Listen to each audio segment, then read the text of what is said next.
went ahead and cut the 2-to-1 pipe. We're gonna cut it here and extend the Cadillac converter a little bit, and also turn it a little bit clockwise because it doesn't go forward straight anymore.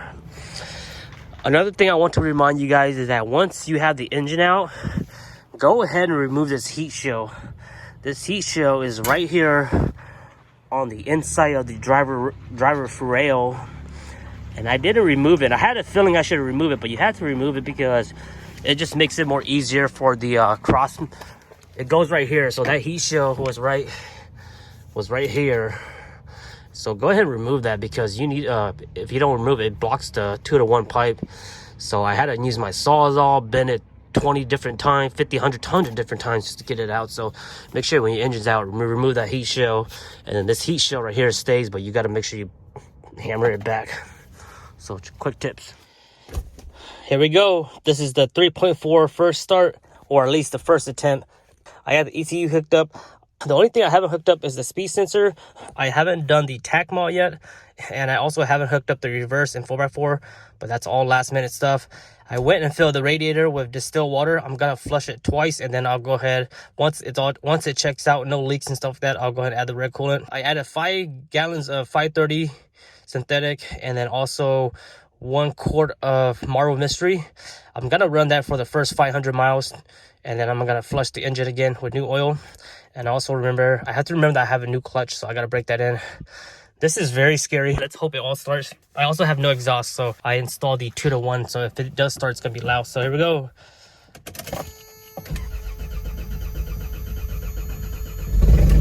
Holy smoke!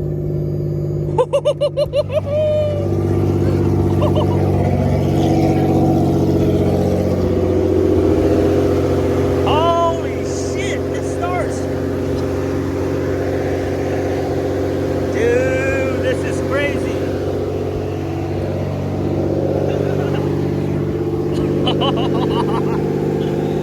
This is unbelievable. Smoking from the back, that's the crossover.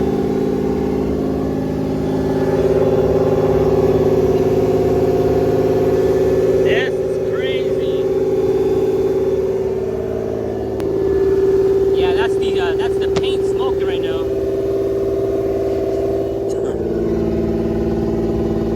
You can see the crossover.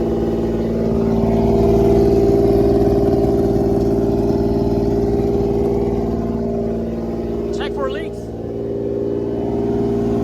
Make sure there's no leaks.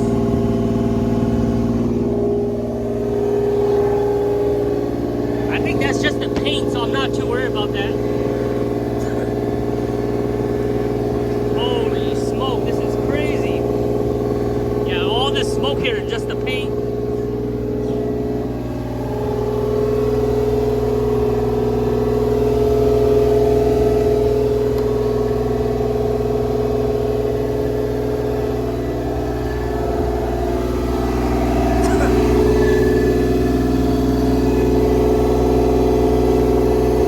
Yeah, so all that smoke is just the crossover. It's the paint from the crossover.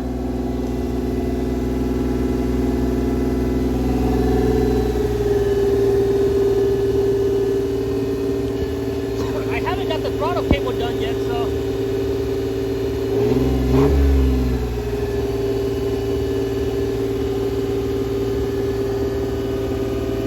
Wow, this is crazy, man. All right, I'm gonna check the vehicle. I'll get back to you guys. Hello everyone. So it's been a long day. I've been working on the 3/4 swap. Have everything all buttoned up. Well, not all buttoned up yet. Air boxes is still loose right now. The evap is still loose. I went ahead and kept the radiator bottle same position, and then I was able to use the same battery, flipped it over, and then it just mounts right here. Still have to plug in my speed sensor, and I still have to wire up my 4x4, my reverse switch, and also do the exhaust work. As you guys know, I've been working on it all once. When I got it started, it ran for a while, and then it was overheating. But right now, I can't figure out what's going on. Right now, the coolant is not getting inside the block. So for some reason, the thermostat is not opening, or somehow the coolant is not getting inside the block. So it's only taking like 1 gallon. And then as soon as I open this or I close it, it will overheat. I don't know why it's doing that, because when it was on the white 4Runner, whenever I pour coolant, it goes strictly to the block. But right now, it's overheating, or if I let it stay on too long, it will start overheating like after 5-10 minutes. So I went ahead. When we first did this, we had a brand new Toyota thermostat. I took that out. I put the old thermostat in, which is Toyota as well. It still wouldn't work. I took that out, and then right now it has a fail-safe thermostat from AutoZone, and it's still not getting coolant through the block. So I don't know if that's normal or not. My parking is uphill, so my truck is nose up right now. So I'm thinking if I should reverse it in and have my nose pointing down, if that makes any difference.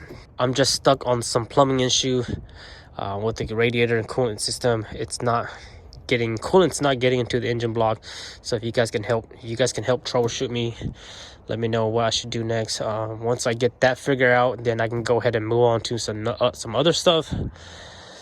I want to move on to the exhaust work, and then I'll start fabbing up whatever to mount the evap box. Once I have everything all nice and done, I'll go ahead and make another video, because I do have another video where I want to talk more about details and stuff like that. I know you guys probably have a lot of questions, and there's a lot of stuff I want to talk about. So this video is just the first startup video, and just a little bit some issues that we're going through right now. It's just having issues getting the coolant through it. These are all the 3-4 hose, 3.0 fan, 3.4 clutch, 3.0 radiator, and power steering. The power steering is leaking from the banjo bolt, so I think I need to replace those 2 copper washers. I do have 2 new ones already, but I want to figure out the coolant system first, and then I'll go ahead and mess with the power steering. Today's video has been a long day. I've been working up since 8 a.m. and got everything all put together. I still have to deal with the inside. The inside's not done yet. I still have to figure out how I want to store the ECU. I still got to mount the OBD2, and I still have to take off the dashboard, the tack, and do the tack mod. So right now I don't have any tack. Tack's not working. I got to wire out the resistor. But we're gonna go ahead and wrap it up today. I'm gonna go do some research, and I'll read you guys' comment about the coolant issue, and hopefully we can get that solved. That's my number one priority right now, because if I can get the coolant issue solved, I can at least drive this vehicle around the block and just check and make sure everything's good. So that's number one priority. And then after that, number 2 priority is going to be the exhaust, and then the evap and the air box. That can all be done last. These things are loose right now, but they're not an issue. It doesn't affect the issue or anything like that. I did have to fix the throttle cable. This is the throttle cable plate off the 3.4. I had to hammer it. I had to hammer it this way, but I'm gonna try to find it and see how people do it, because I think this is a really weird angle. It's very tight like that, and it's really like that. And if you guys remember on my white 4Runner, when I was driving this white 4Runner, it has every time I press on the gas, it takes once I release the gas, it takes like maybe 10-15 seconds for it to go back to regular idle. So I think that's just a faulty throttle body. So whenever I press gas and release it, it will still be like, and then it'll take a while for it to go back down. So I think I'm gonna replace this throttle body in the near future. Who knows? But we'll go ahead and wrap it up for this video. If you guys got any questions, let me know in the comment section below. And again, this is just a first startup of the 3.4, and I'll be doing a full detailed video once this thing is running, and I'll go over some stuff, some issues, some things to avoid, etc, etc. So make sure you guys stay tuned. I hope you guys enjoyed this long 2 months project. I'm just really excited to be here right now with the 3.4 in my truck. So much excited, and like I said, new content coming soon, more videos coming soon. I'll see you guys next time. Have a good night.